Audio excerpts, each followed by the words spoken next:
Morning கம்பு தோசைக்காக ஊற வச்சுட்டேன். அத வந்து மதியம் போல நல்லா அரைச்சுட்டு, உப்பு போட்டு கலந்து எடுத்து வச்சாச்சு.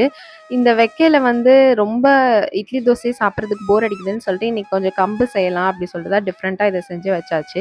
ஈவினிங் போல வெளிய போ வேண்டிய வேலை இருந்தது. எனக்கு கிளினிக் வரைக்கும் போகணும்னு டேப்லெட் தீர்ந்துருச்சுன்னு சொல்லிட்டு அத வாங்கிட்டு நான் வீட்டுக்கு வந்துட்டேன். வந்துட்டு தான் டின்னர் ஒர்க் ஸ்டார்ட் பண்ணேன்.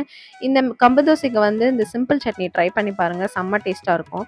ஒரு மிக்ஸர் ஜார்ல வந்து 4 பல் பூண்டு எடுத்துக்கணும். அதுக்கப்புறம் வந்து கொஞ்சோண்டு எண்ணெயில வந்து ஒரு ஒரு ஸ்பூன் உளுந்தம் பருப்பு, 4, 5 வரமிளகா போட்டு நல்லா பொன்னிறமா வறுத்து எடுத்துட்டு, ஒரு கைப்பிடி அளவுக்கு கருவேப்பிலை, பெருங்காயம் போட்டு நல்லா பொரிய விட்டு எடுத்துறணும். கொஞ்சோண்டு புளியும் வந்து நான் வந்து எண்ணெயில போட்டு எடுத்துக்கிட்டேன். ஏன்னா நல்லா ஈஸியா அரைப்படையும் அப்படிங்கிறதுக்காக எடுத்தாச்சு.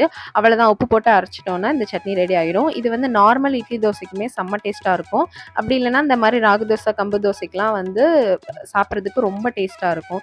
ஓரளவுக்கு மேல எனக்கு வைக்க தாங்க முடியல. சரின்னு போயிட்டு ட்ரெஸ்ஸ மாத்திட்டு வந்து சாப்பிட